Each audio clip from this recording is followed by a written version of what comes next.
Students welcome to science academy. आज के जो टॉपिक हम डिस्कस करेंगे वो है इन्वायरमेंटल प्रॉब्लम। उसमें सबसे पहला टॉपिक जो हम सीखेंगे ग्लोबल वार्मिंग। ग्लोबल वार्मिंग का मतलब है जमीन का गर्म हो जाना, या सिंपल वर्डिंग में इसकी डेफिनेशन देखी जाए तो the gradual increase in the temperature of the earth is called global warming. Global warming को जब भी डिस्कस करेंगे तो इसकी रीजंस देखेंगे कि कौन सी रीजंस है, किसकी वजह से ग्लोबल वार्मिंग हो रही है। तो इस टॉपिक में जो डिस्कशन की गई है ग्रीन हाउस गैसेस की और ग्रीन हाउस इफेक्ट की डिस्कशन की गई है। अब ग्रीन हाउस गैसेस क्या होती हैं? कुछ ऐसी गैसेस जो हमारे एनवायरनमेंट में प्रेजेंट हैं, ये ग्रीन हाउस गैसेस कहलाती हैं। अब इनको क्यों ग्रीन हाउस गैसेस कहते हैं? क्योंकि ये हीट एनर्जी को या सनलाइट से जो आने वाली इंफ्रारेड रेज हैं इनको ट्रैप कर लेती हैं हमारे एनवायरनमेंट में। फॉर एग्जाम्पल जैसे कि जो कुछ गैसेस हैं, carbon dioxide, methane, oxides of nitrogen या वाटर वेपर्स, ये सब के सब जो है इनको हम ग्रीन हाउस गैसेस कहते हैं।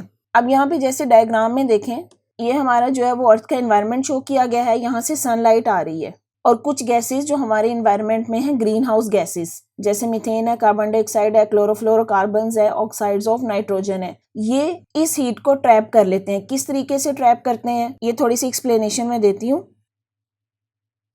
जी। इस डायग्राम में इस फिनोमेना को एक्सप्लेन किया गया है। अब ये अर्थ शो किया गया है जो हमारा एनवायरनमेंट है। हमें पता है कि सूरज से आने वाली रेज जो है हमारी इन अर्थ तक इजीली पहुंच सकती हैं। सूरज से जो रेज आ रही हैं अर्थ तक आ गई, आने के बाद इसमें कुछ रेज जो है अर्थ के एनवायरनमेंट में एब्जॉर्ब हो जाएंगी, कुछ रेज जो है रिफ्लेक्ट होंगी। यही रेज जो है वो कुछ एब्जॉर्ब होगी और कुछ जो है वो रिफ्लेक्ट बैक होंगी। जो रिफ्लेक्टेड रेज हैं ये हमारे एनवायरनमेंट से बाहर नहीं जा सकती। ना बाहर जाने की रीज़न इनमें क्यों? क्योंकि ये जो गैसेस हैं एनवायरनमेंट में, कार्बन डाइऑक्साइड होगी, मीथेन होगी, ऑक्साइड्स ऑफ नाइट्रोजन होगी, ये सब गैसेस इस रेज को इंट्रैप कर लेती हैं, जिसकी वजह से ज़मीन का टेम्परेचर जो है वो ग्रेजुअली इंक्रीज करता जा रहा है। और इस ग्रेजुअल इंक्रीज को ही हम कह रहे हैं कि ग्लोबल वार्मिंग है। अब आप अपनी इस पिक्चर में भी देखें जो आपको इधर शो की गई है आपके टेक्स्ट में, यहाँ पे ये चीज शो की गई है जी। इस डायग्राम में भी देखें, सूरज से आने वाली रेज हैं एनवायरनमेंट में आ रही हैं, कुछ एनर्जी एब्जॉर्ब हो गई है और कुछ जो है वो रिफ्लेक्ट बैक हो रही है। ये जो रिफ्लेक्ट हो रही है एनर्जी और गैसेस जो ग्रीन हाउस गैसेस हैं यहाँ पे मौजूद हैं, इस एनर्जी को इसी एनवायरनमेंट में इंट्रैप कर लेती हैं। इंट्रैप का मतलब है वहीं पे रख लेती हैं और उसको एनवायरनमेंट से बाहर निकलने नहीं देती, जिसकी वजह से ये टेम्परेचर जो है वो ग्रेजुअली इंक्रीज करता जा रहा है। और इसी फिनोमिना को हम ग्लोबल वार्मिंग कहते हैं। जितनी ज़्यादा ये गैसेस जो है एनवायरनमेंट में आती जाएंगी उतना ही ग्लोबल वार्मिंग का फिनोमेना बढ़ता जाएगा। अब जो ग्लोबल वार्मिंग है इसकी वजह से क्या क्या इफेक्ट हो रहे हैं हमारे एनवायरनमेंट में जी। ग्लोबल वार्मिंग के इफेक्ट देखें जी। Ice in the polar region जो है वो मेल्ट हो जाएगी। जितनी ज़्यादा आइस मेल्ट हो जाएगी उसकी वजह से उतनी ज़्यादा फ्लड्स आने के चांसेस बढ़ जाते हैं। क्लाइमेट चेंज होगा, टेम्परेचर ग्रेजुअली इंक्रीज करता जाएगा, ह्यूमन लाइफ को खतरा बढ़ता जाएगा। अब यहाँ पे जो डायग्राम शो की गई हैं इसमें एक्चुअली जो है वो ग्लोबल वार्मिंग के इफेक्ट्स जो है वो डायग्राम की सूरत में शो किए गए हैं। यहाँ पे जो सबसे पहला जो शो किया गया ये हीट वेव्स हो सकती हैं कि बहुत ज्यादा हीट बढ़ जाएगी, एनवायरनमेंट हमारा जो है गर्म होता जाएगा। जैसे कि ग्लोबल वार्मिंग का मतलब ये gradual increase in the temperature. तो सबसे पहला इफेक्ट है ये हीट वेव्स है जी। और यहाँ पे जो सेकंड शो किया गया है इंडस्ट्रियलाइजेशन है। यहाँ पे गैसेस जो है वो शो की गई हैं कि किस तरह उनका एमिशन हो रहा है और जिसकी वजह से टेम्परेचर जो है बढ़ता जा रहा है। Emission of gases increase in emission of gases. जितना ज़्यादा गैसेस का एमिशन बढ़ता जाएगा उतनी ज़्यादा ये गैसेस एनवायरनमेंट में ज़्यादा होंगी और ग्रीन हाउस इफेक्ट बढ़ता जाएगा। और ग्रीन हाउस इफेक्ट का नतीजा क्या होगा? ग्लोबल वार्मिंग बढ़ती जाएगी। थर्ड पे ये शो किया गया है जी पोलर रीजन की melting of ice in polar regions. Number 4 पे जो इसका इफेक्ट शो किया गया है स्टॉर्म्स आ जाएंगे, मतलब तूफान आ सकता है बहुत ज़्यादा। देन ये ड्रॉट शो की गई है। ड्रॉट का मतलब होता है खुश्क साली। फ्लड्स, सैलाब आ सकते हैं, लैंड स्लाइडिंग हो सकती है, ice in the polar region जो है ये मेल्ट हो सकती है। इसको आप जो है वो मेल्टिंग ऑफ आइस या लैंड स्लाइडिंग भी कह सकते हैं। लैंड स्लाइडिंग का मतलब है कि पहाड़ों के जो टुकड़े जो है वो गिर जाते हैं और रास्ते जो है ब्लॉक हो जाते हैं। Huge message, big message of land, तो इसको लैंड स्लाइडिंग कह रहे हैं कि जो पहाड़ों से गिरते हैं। तो ये सारे जो है वो ग्लोबल वार्मिंग के इफेक्ट्स शो किए गए हैं जो ह्यूमन एक्टिविटीज को डिस्टर्ब कर रहे हैं। इसका मतलब ये हुआ कि ग्लोबल वार्मिंग जो है वो ह्यूमन लाइफ को बहुत ज़्यादा थ्रेट कर रही है, या इसके बहुत ज़्यादा खतरात हैं, तो इसको कंट्रोल किया जाना चाहिए। अगला टॉपिक यही है कि factor affecting the global warming. अब कौन कौन सी वजूहात हैं जिसकी वजह से ग्लोबल वार्मिंग हो रही हैं? Factors affecting global warming. सबसे पहले नंबर 1 पे बर्निंग ऑफ फॉसिल फ्यूल्स। हमें पता है कि हमारा इंडस्ट्रियलाइजेशन का दौर है, हमें जो है फॉसिल फ्यूल के ऊपर बहुत ज़्यादा डिपेंडेंट है। चाहे व्हीकल्स चलानी हो, अपनी इंडस्ट्री को चलाना हो, तो उसके लिए हमें इन फॉसिल फ्यूल की ज़रूरत पड़ती है। फॉसिल फ्यूल क्या है कि जितना भी ईंधन इन फैक्ट्रियों में या हमारी गाड़ियों में जो पेट्रोल वगैरह या डीजल्स वगैरह यूज़ किए जाते हैं, ये सब फॉसिल फ्यूल हैं। इनका फॉसिल फ्यूल यही जब बर्न किए जाते हैं इंडस्ट्रीज़ में या व्हीकल में, तो ये कुछ जो है गैसेज रिलीज़ करते हैं। जैसे हमने बात की ग्लोबल वार्मिंग पे कि ये गैसेज जैसे कार्बन डाइऑक्साइड होगी, कार्बन मोनोऑक्साइड्स हैं, या ऑक्साइड्स ऑफ नाइट्रोजन है, या ऑक्साइड्स ऑफ सल्फर हैं, ये सब के सब ग्रीन हाउस गैसेज में आ जाते हैं और उसकी वजह से ग्रीन हाउस इफेक्ट कॉज करते हैं। तो इसका मतलब हुआ कि बर्निंग ऑफ फॉसिल फ्यूल है, ये पहला फैक्टर है जो हमारे लिए ग्लोबल वार्मिंग का कॉज बन रहा है। इन गैसेस के अलावा भी और भी कुछ जो पार्टिकुलेट मैटर या पॉइजनस मटेरियल जो एनवायरनमेंट में रिलीज किए जाते हैं, जिनको हम जो है एयर प्लूटेंट का नाम दे रहे हैं। Pollutant mean any toxic material in our environment. तो एयर प्लूटेंट का मतलब कि जो हवा में टॉक्सिक मटेरियल आ जाते हैं और जो पॉइजनस है, पॉइजनस मीन जहरीले हैं, हार्मफुल, जो हमें नुकसान पहुंचा सकते हैं। तो ये सब के सब एनवायरनमेंट में कहाँ से आ रहे हैं? बर्निंग ऑफ फॉसिल फ्यूल की वजह से। जी यहाँ पे देखें जो एयर प्लूटेंट्स आ रहे हैं, नंबर 1 पे कार्बन मोनोऑक्साइड है।